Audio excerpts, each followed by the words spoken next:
Dawn of Doughnut, written by Jodie Chamberlain. Holly doughnuts.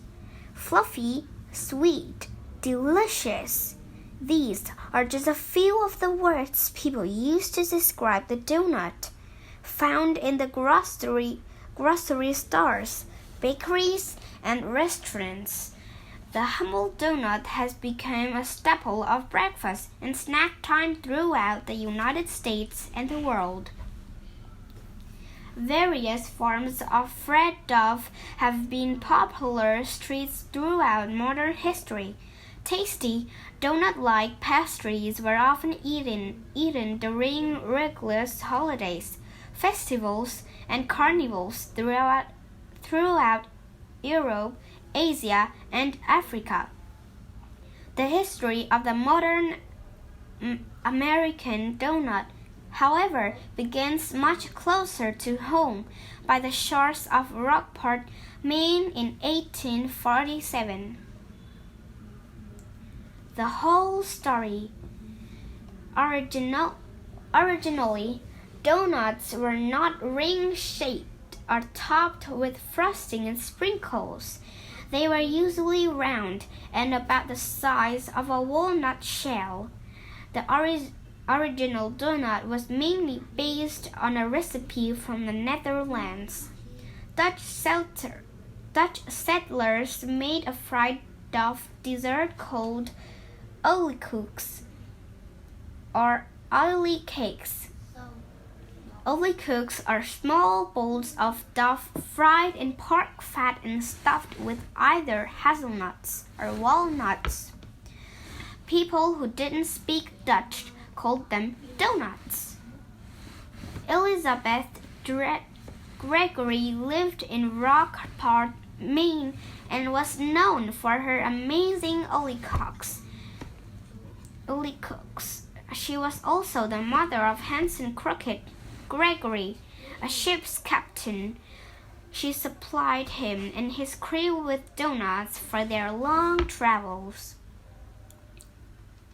One popular legend recounts that Captain Gregory invented the doughnut during a terrible storm at sea in 1847. Captain Gregory was eating a doughnut when he was desperately needed at the ship's helm. He took the doughnut and jammed it through the steering wheel spoke, giving him the free hands he needed. Another account says he disliked a doughnut's center because it often wasn't completely cooked. He knew doughnuts were hard to cook all the way through without burning. One day, as he was cutting out the doughnut's center, he had an idea. What if the whole was cut out of the dough before it was fried? Captain Gregory suggests that his doughnuts have the center removed before they were cooked. It worked. Captain Gregory improved the doughnut. However, it wasn't until World War I that doughnuts became an American passion. Doughnut girls. In 1917, the United States entered World War I and sent tens of thousands of soldiers to Europe to fight. Constant rain and cold temperatures made conditions terrible for soldiers on the front lines in France and Belgium. The Salvation Army sent hundreds of volunteers to help soldiers. Helen Purviance and Margaret Sheldon were two of the first to go. They were stationed in northeastern France. After 36 straight days of rain, the women agreed that they must do something to lift the soldiers' spirits. They decided to cook something delicious, and the new baked goods made people feel happy. pies, and cakes were everyone's favorite, but they had few supplies and fewer fresh ingredients available in the countryside.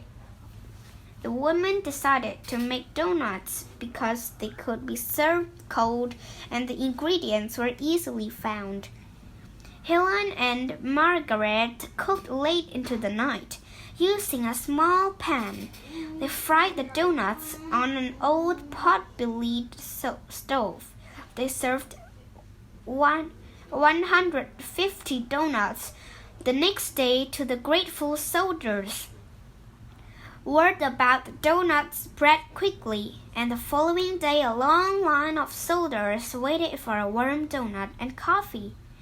The doughnuts were such a success that all the Salvation Army volunteers started making them. The soldiers called the women doughnut girls. Wherever the soldiers went, the brave volunteers followed. They set up doughnut and coffee huts near the front lines and risked their lives to help. The volunteers understood that they gave more than a full belly. They gave the goodness of home. Duff Boys. The term Duff Boys became a popular nickname for American troops in World War I. There are many theories about the origin of the term. For instance, it may have been a nickname for infantrymen covered in dust or may have referred to their big round buttons, which resembled lumps of duff. The word's true origin remains a mystery. By the end of World War I, Duff Boy became synonymous with bravery, honesty in the American infantry.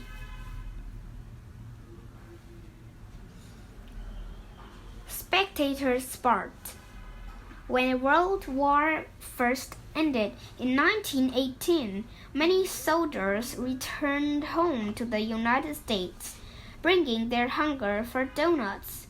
Adolf Levitt, an immigrant from Russia, spotted a business opportunity. In his bakery in Harlem, New York City, Levitt began frying up doughnuts. He started out cooking the doughnuts in small batches in a kettle at the window. As he turned each doughnut over with a stick, people would stop to watch. Soon a crowd would form, and the people would buy the doughnuts as soon as they were done. Levitt's shop became so popular that he couldn't make doughnuts fast enough. He needed a machine to make the process more efficient.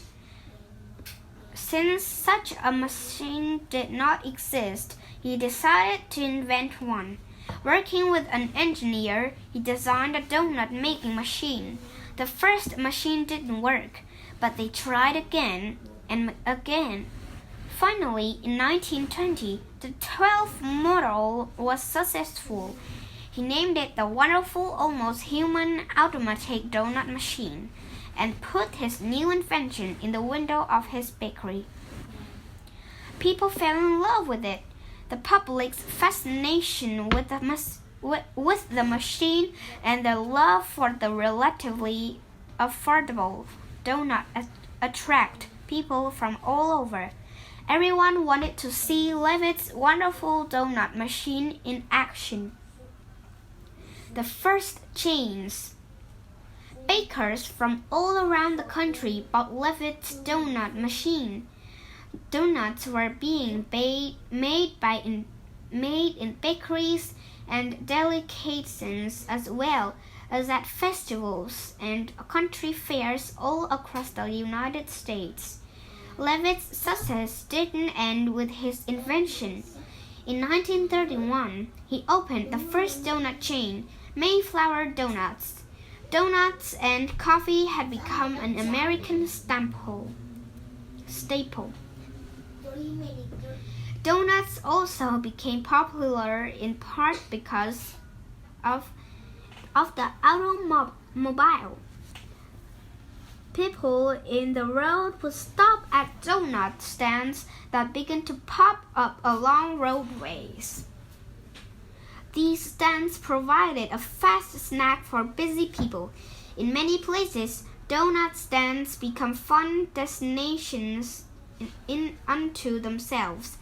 Some donut shops become so popular that the owners were able to open more shops in other cities. Vernon Rudolph, with a recipe purchased from Joey Lebel, opened Krispy Kreme in the North Carolina in 1937. He was so poor that for the first batch of donuts he had to borrow the ingredients from the grocery store. He paid the store back in donuts. In the beginning, Vernon only sold donuts to grocery stores and restaurants. Then Vernon noticed that whenever he was frying up a fresh batch, people would knock on the door.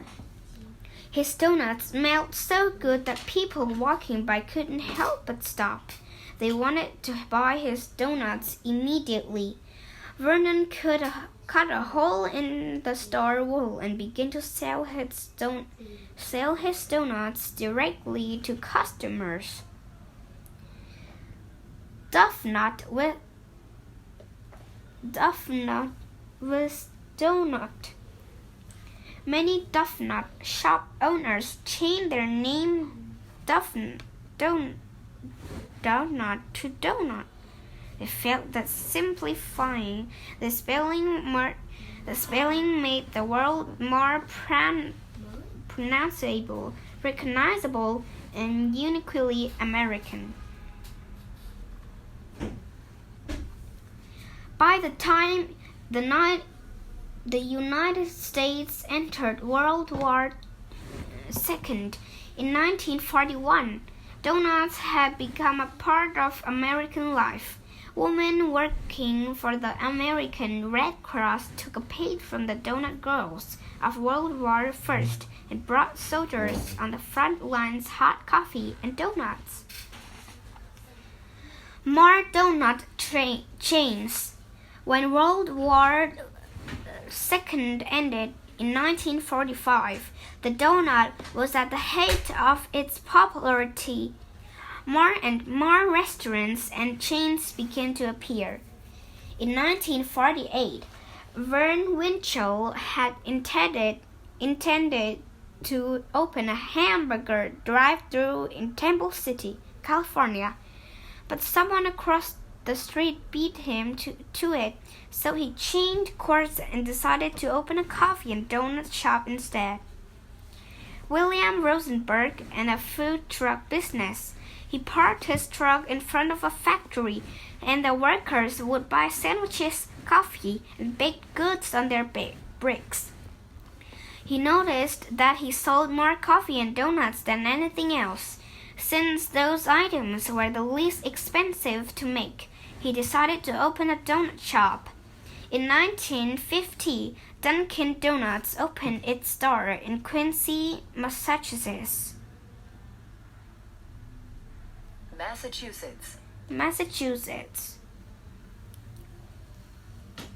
Donuts today. Donuts contain large amounts of fat and sugar, so they are not considered a healthy food. As a result, the popularity of the pastry has declined in the recent years. Despite this decline, over 10 billion donuts are still being made in the United States each year.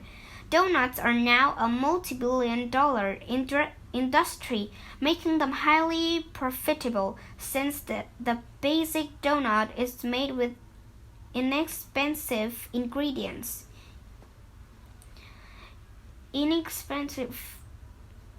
Since the basic donut is made with inexpensive ingredients.